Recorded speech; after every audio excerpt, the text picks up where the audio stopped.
Welcome to the More Life, Less Drama podcast with mindset expert and master executive coach, Prue Sulicic, who will teach you how to finish your first goal and then every goal using her simple, proven formula. If you're ready to live more life, have more fun, and reach your potential with less drama, you're in the right place. G'day, it's Prue and I'm coming with you for another episode of More Life, Less Drama. Thanks for being here today. I really appreciate you tuning in and following the show. I've had heaps of really great comments recently about the podcast, so that's exciting that it's getting a little bit more traction, that people are listening to it. So if you think somebody would benefit from listening to this podcast, please share it. Really share it out there with the world. It is my goal to reach as many people as I can and help them through so they can, get their mind sorted and clean up their thinking so they can actually go out and achieve their goals finally and really live the life that they want to live, and it's not somebody else's life that they are living, because that is what happens a lot of the time. Okay, so today I am just going to recap. Back on podcast episode 55, I created an episode called 5 Things Finishers Don't Do. As you might recall, the term finisher is what I use to help people understand the identity that they need to step into to become a person that finishes their goals. Not just starts their goals, but actually crosses the finishing line of their goals. And it's very strategic. I'm not saying that every goal that you start, you should finish, because that's a whole other episode, which I talk about in another episode called Failing Fast. So being a finisher is what I strive to do for the goals that I am creating for my own life, for the life that I want to live. And in that episode, we touched on 5 things that finishers don't do. And it's important to touch on those points again before I go into this new episode, which is talking about what finishers actually do. So let's just touch base on episode 55, and I'm going to give you a super quick rundown of what those 5 points were so you can understand the distinction between people who are finishing their goals and those people who are not finishing their goals.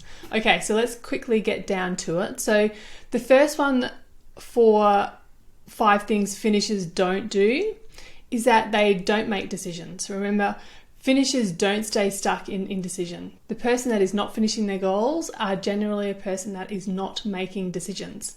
They're like umming and ahhing, spending a lot of time in back and forth, pros and cons, all that type of stuff. The second thing was they have great ideas, but they do nothing with them. So you can imagine if you're a person that's always coming up with ideas and then you just park them and you just do nothing with them. The third one was they make everything about themselves. So when we are stepping into an identity of a finisher, the people that are not stepping into that identity, they feel like everything is about them, how they think, how they feel, other people's opinions about them. They're really trying to solve for that rather than thinking about the greater good of their goal, because generally we set goals and it doesn't just affect us. Yeah, some goals are really for us, but I could imagine every single goal you set, it actually benefits somebody else too, whether it be your partner, your family, your kids, whatever. Even if you're just happier and that's the outcome of your goal, like, it affects people around you. So that's the problem for people that are not finishers. They make everything about themselves, so there's so much pressure on it, instead of like looking out into the world going, oh wow, it's going to help and affect many other people, not just me. The fourth one was they indulge in negative emotions. So while everybody experiences negative emotions, people that are not finishing their goals, what's happening is they're taking everything on and they're thinking it's so bad that they are feeling negative emotions, and that just stops them from showing up and finishing their goals.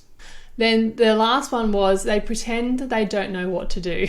I actually just sent out an email about this, but yeah, finishers don't get paralyzed with uncertainty, but people that are not finishing their goals definitely do. They say, I don't know, a lot. So that's the 5 things that finishers don't do. So if you're somebody that recognizes a pattern in yourself, in one of those 5 things, totally okay. I also have recognized most of those things in my own life too, but the solution is to step into the identity of a finisher, which is what this episode is all about. So let's get to it.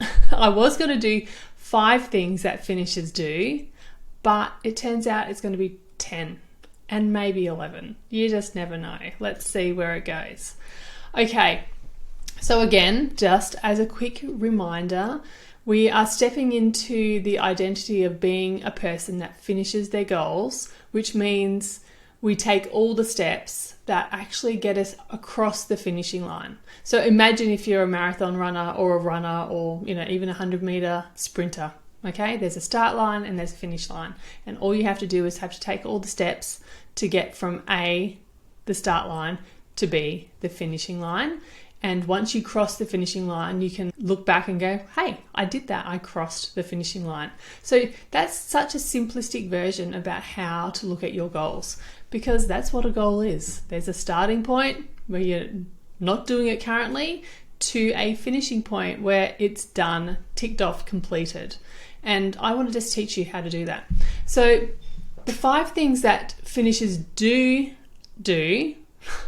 it's always such an awkward double do. Anyway, the 5 things that finishers do. That sounds better. I'm going to make it really quick. I don't want to drag these on too much because I know that you know these already. And I know that you know these already because I have conversations with people all the time. And as much as they say, I don't know how, in actual fact, they do know how and they've heard these things before. They just haven't maybe actioned them. That's the difference. The first one is they set clear and specific goals. I know, super boring to sit down and write a goal. I get it. But if you don't know where you're kicking the ball or where you're running to, how the hell are you going to cross the finishing line? So you need to set clear and specific goals. The clearer and the more specific, the better in my book. And nothing like wishy-washy goals to get you all confused and flustered and overwhelmed and not finishing. So they set clear and specific goals. Okay, the next one is they create actionable plans. They don't just set a goal and then walk away and think they're going to know all the steps. They reverse engineer it. Like that's what we do. We reverse engineer and go, okay, how do we get to the finishing line?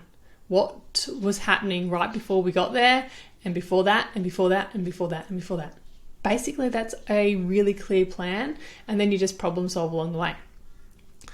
The next one is we stay consistent and persistent. Okay, we have discipline. It's a huge part of completing goals. And for a goal that you want to achieve, that you've decided this is a goal that I want to take to the finishing line, you have to stay consistent and persistent. Finishers show up consistently, okay, even when they don't have motivation. I did a whole masterclass on this the other night about not using motivation for taking action. It's like, choose something else. And discipline, my friends, is the feeling that you can actually step into to create the steps and to do the steps, to take the action. Because sometimes motivation just wavers and it's just not there when you need it. Motivation can't be relied upon, people, okay? So finishers show up consistently and they create discipline over motivation. I suppose that's how we could say it. The fourth one is we prioritize and we manage time effectively. What does that look like? It looks different for everybody. And it's not a one size fits all. We all have different things on our plate, but it's figuring out what works for you and what's going to make you show up for your plan. For me, it's really important to have flexibility, which is one of the other points. But for my time management, it's really important to know when I need to do things to get things done so I'm not rushing around with stress to get things done. So managing my time effectively is one of the reasons why I achieve my goals. And I just want to say, for all those people out there that are like, oh, I hate scheduling, I can't stick to the plan, I don't like putting things in and, being bound to a schedule, I want to say that I was like this as well. Like this has prevented me from achieving so many goals, that mindset. But once I decided that I can be a person that plans things with flexibility, it actually has allowed me to achieve so much more, so much faster. And actually, it is the thing that's creating more freedom in my life rather than the thing that restricts my freedom. So take it from me as a person that likes to be spontaneous and, not be set into any structure. That doesn't work. You need some structure, and setting and prioritizing your time effectively is going to create that structure. And so try it out. Just take it from me. The fifth point is, as a finisher, we seek feedback and we adjust. Okay, finishers seek feedback for the purposes of growth. We learn from it. We don't just ignore it. If something didn't go well, we want to know what was working and what wasn't working. And then we learn from it, and then we make the necessary adjustments to stay on track with our goal. It's always constantly changing. If you go into a goal thinking that everything is just going to go smooth and swimmingly, well, that's your first error in judgment, because believe me, everything's going to go wrong. You can just assume everything's going to go wrong when you're trying to achieve a goal, and be okay with that. And so just seek feedback and then adjust it accordingly. That's all you have to do. So the next point is maintain a positive mindset. And I know you must be sick of me saying it. You must be sick of all the positive affirmations out in the world. You might start rolling your eyes at them. But people, you create this for yourself.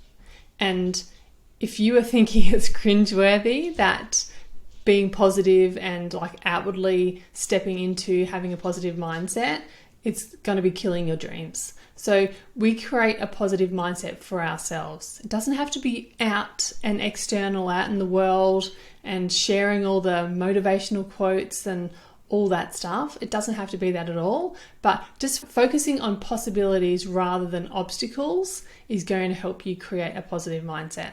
And just reframing things. When stuff come up that are not positive, you can feel it creating some sort of negative action or negative behavior in your life that is not conducive to achieving your goals. Question it. It's okay to question your own thinking and choose something different.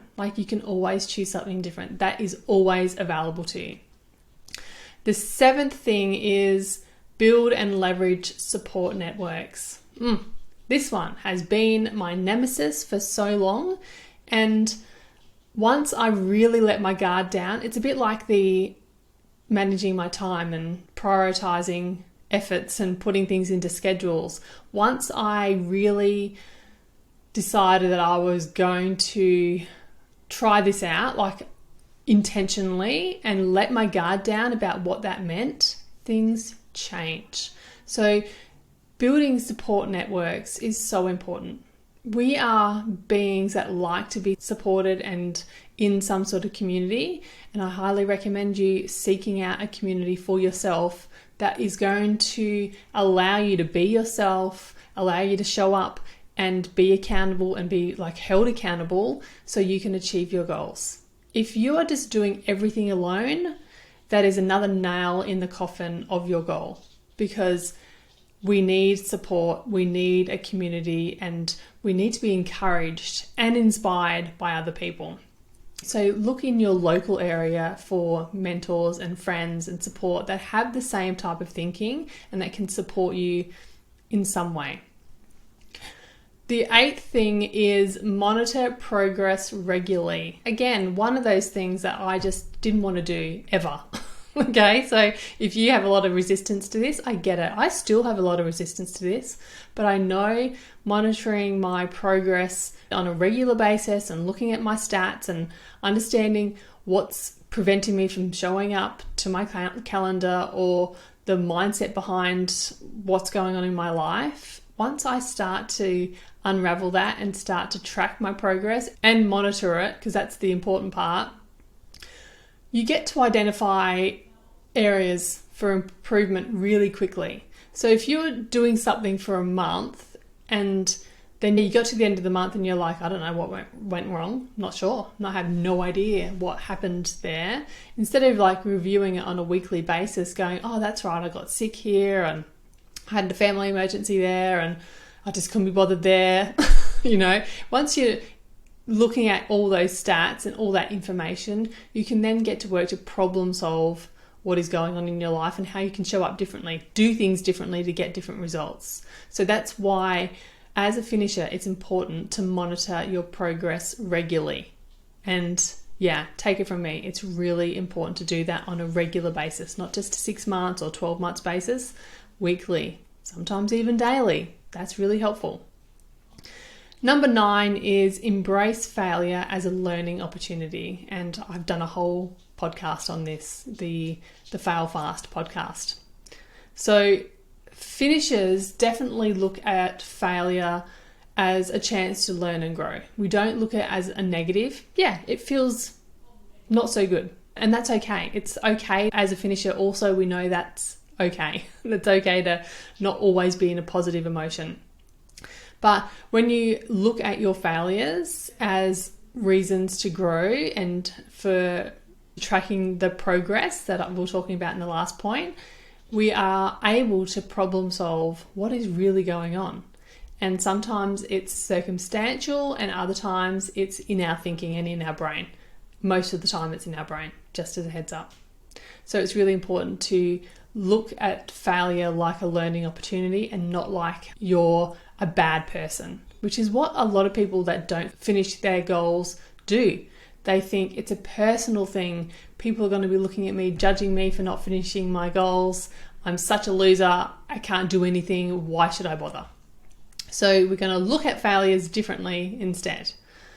And the last one is, which is number 10, we stay adaptable and flexible. Always.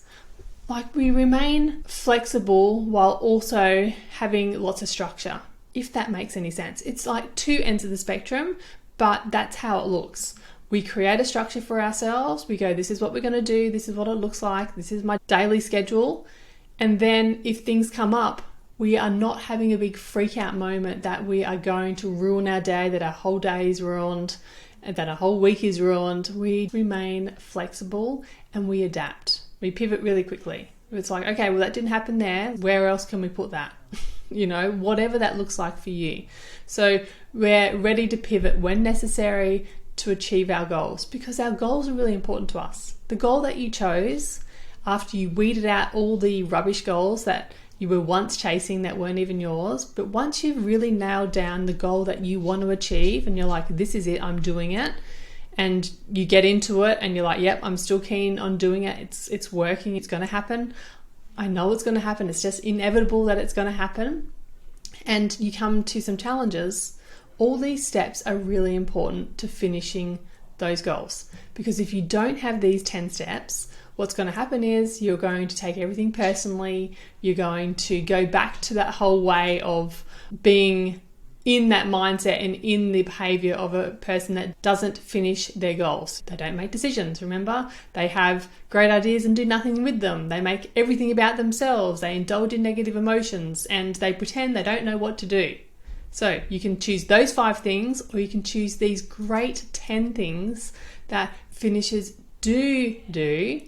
I don't know. I think I must have some sort of childlike mind because I'm laughing every time that I say that.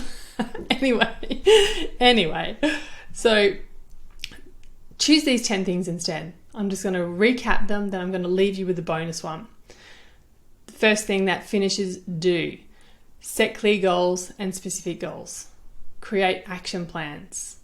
Stay consistent and persistent and build discipline.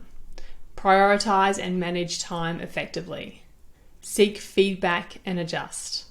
Maintain a positive mindset. Build and leverage support networks. Monitor progress regularly. Embrace failure as a learning opportunity. Stay adaptable and flexible. And the last one that I want to leave you with is, this is something that finishers know, okay? Somebody that has finished their goals again and again, whether it be a 4-week goal or a 4-year goal, whatever it looks like, somebody that sets goals and shows up to goals, this is what they know. Okay, are you ready? They know that setting a goal is not particularly the most important part. It's that setting a goal brings up all the shitty fear and resistance and all the stuff that goes on that keeps us the same. And they know that once they set a goal, they put it on paper, they do all the work to create the steps. Once all that stuff comes up, that's where the real change comes in. They know that without setting a goal, if they don't do that, none of that stuff is going to come up and they're just going to stay the same. And so as a finisher, I get excited to set a new goal because it just highlights all the things that I actually need to work on for my personal growth or professional growth, whatever the case may be. So that is the secret insight that somebody as a finisher knows and why we value goals so much. Everybody out in the world that is like, oh, don't set goals, goals are pointless and don't have any meaning. This is the true meaning of goals. Once you set a goal, everything just comes up and you just need to problem solve and work on that, and therefore you up level, you grow, you become a higher and greater version of yourself, which to me is the payoff for setting goals. Because goals are boring. Showing up to do the actions to achieve a goal is sometimes repetitive, boring, it can be hard work, it can hurt your brain at times, but it is all worth it when the payoff is A, you finish and cross the finishing line of that goal, and secondly, you are a better person because of it. Okay, my friends, that is it for today's episode. I really hope you enjoyed it. I'm going to have all these points in the show notes, so please go check them out. And again, share this episode or this podcast with a friend that you think it might help out. And I will talk to you next week. Have a great day. Bye. Thanks for listening to this episode of More Life, Less Drama. If you want to learn more about Prue's work, visit head-coach.com.au. Be sure to subscribe and follow the show so you don't miss an episode. Have a great week.